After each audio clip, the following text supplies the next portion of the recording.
The next year we got swept out of the first round, or not swept in 5 games, again by the Denver Nuggets.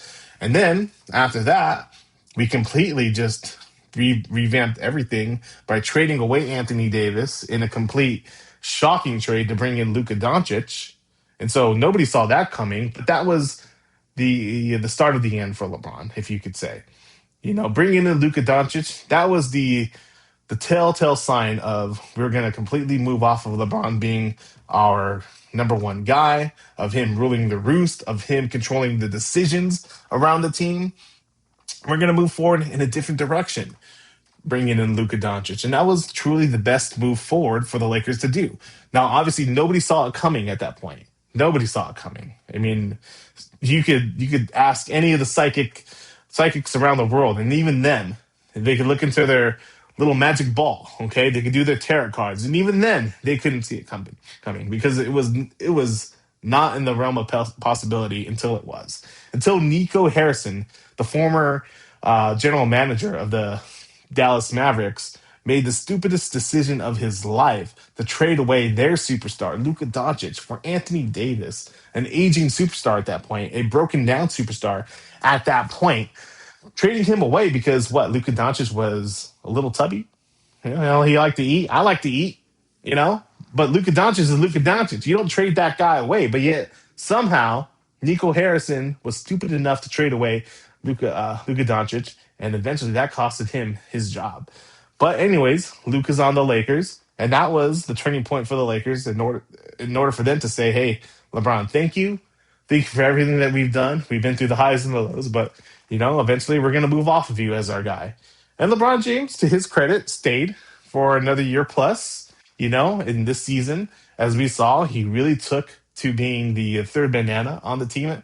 It really didn't look like it was going to work at the beginning of the season, but as we know, in March of this year, went 15-1 with him as that third option behind Austin Reeves, behind Luka Doncic. And we're thinking that we could be poised for a championship run with Luka, Austin, and LeBron. Him really accepting that role.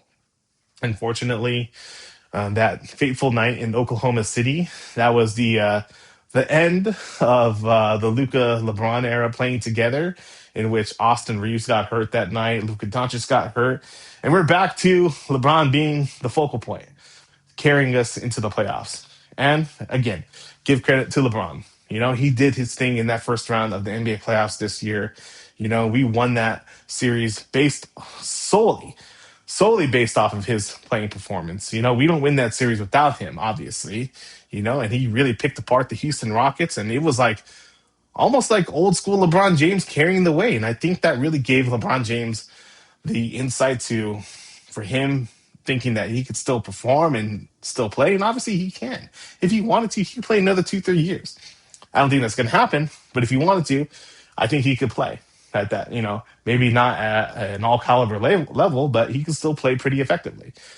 And that was on display for the most part during that playoff run. And again, we beat the Houston Rockets, and that was great.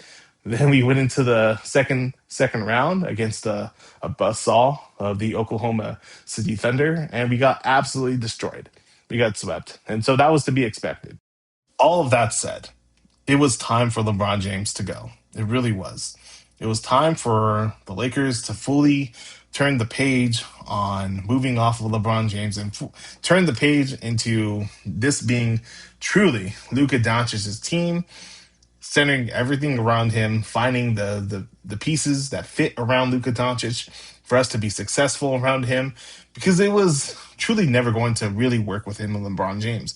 LeBron James is so polarizing, and his ego can take control of his actions, take control of the scenario at any given moment. And so, it was time to fully cut the cord from LeBron and move off of him. And look, as a fan, I am totally, totally grateful for the things he has brought us.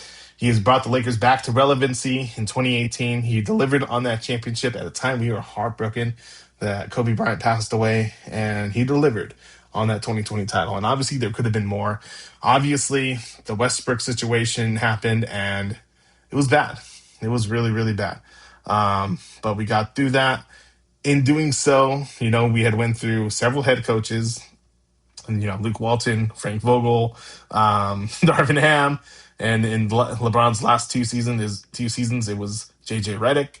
Um, Redick really he fits towards not with LeBron James, although they were good friends at that point, but he fits around Luka Doncic, and that's what Luka Doncic. He's the head coach that Luka Doncic needs, and more importantly, the team needs to be evolved around Luka Doncic. And like I said, I'm totally grateful for LeBron James and everything he has brought. But thank you.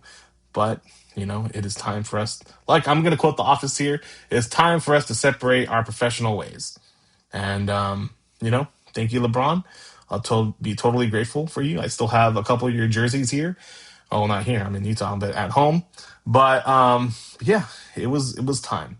And I think going forward for the Lakers, it's now about Luka Doncic, and for LeBron, he can play his last season or whatever in a different uniform. Where he goes, now look, there's been a lot of rumor and speculation that he's going to be going to Golden State, reuniting with Anthony Davis to pair up with Steph Curry and Draymond Green. That could be interesting. That could also be the retirement home, a fossil home for a lot of those players. If that happens, it'll be very interesting to see. He could go back home to Cleveland. That would be really great for LeBron's legacy, I think, for him to retire as a Cav and hopefully get them over the hump, get them back into the finals. He could go play in New York. He could play wherever he wants. He could play on Mars. But it's going to be not in a Lakers uniform. It's going to be with a different team. And best of luck to LeBron going forward, but even better luck to the Lakers.